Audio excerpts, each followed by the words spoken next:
What's up, Airsofters? Today on Airsoft Atlanta TV, we're going to be going back to basics and showing you what it takes to get you out on the field.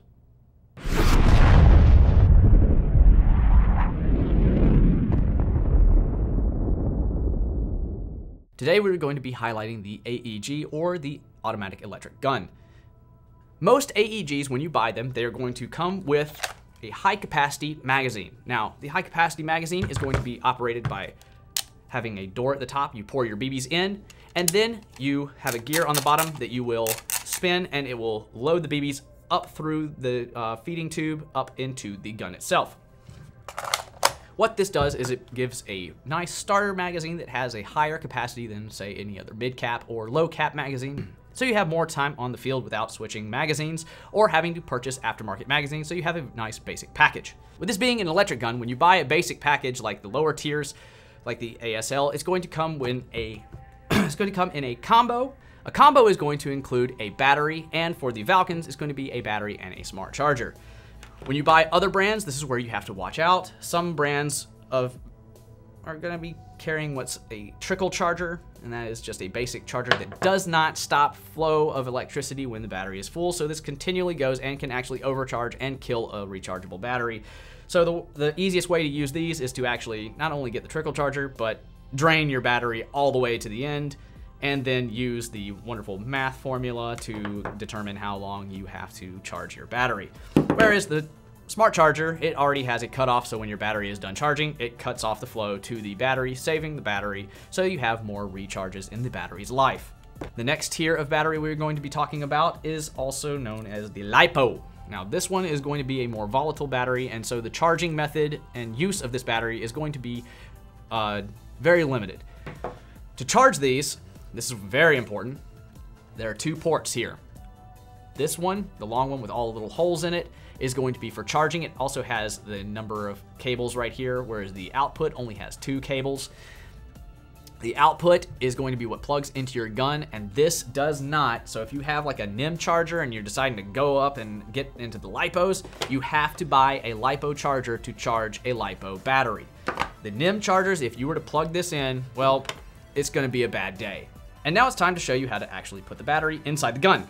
Most of the batteries are going to be stock held. So you open up your stock, take your battery, take the cable, then you're going to plug it in, put the battery inside the gun, and manage your wires. So you can close it, and you're ready to play. Moving on to the basic protection that you're going to be needing on the field. For Airsoft, the basic protection that is required by pretty much anywhere you go is going to be just eye protection. And for this, you're going to need a full seal, so the BBs are not able to get in there, but as you see, it only covers just the eyes and the area immediately around your eyes. Now, if you're wearing glasses like I am right now, you saw that I had to take them off for that particular set of goggles. You can get aftermarket inserts that fit into goggles that you can put prescription lenses in, or you can find goggles that do have a little cutout for the legs of your glasses. Now, when you go and play at a sanctioned airsoft field, this is where you're going to be needing more protection, typically because of their insurance and stuff like that. They will require full face protection. This is the example that I have right now. This is the Tipman, and it's going to have a 2-pane fog-resistant layer right here for your eyes, and then for the lower, it's going to have a mesh, so it's very breathable. The other thing that you will need to get out on that field is, well, of course, BBs. What I have in my hand is going to be the high-powered Airsoft, and these are particularly .23, so it's a more rare weight of BBs, but mostly what you're going to be working with is going to be the 0.2 gram BBs or 0.25 gram BBs. The other thing that you need to look at when you're purchasing your BB is when it comes to the weight, the lighter the weight, the faster the BB is going to travel, but at the same time, it's going to be a little more affected by wind and stuff. So the higher weight BB will slow down, but it technically is more accurate because it's not going to be affected as much by the wind. It's still going to be affected, so you're not going to be sitting there shooting laser beams in a windy environment, no matter what the BB weight you're using.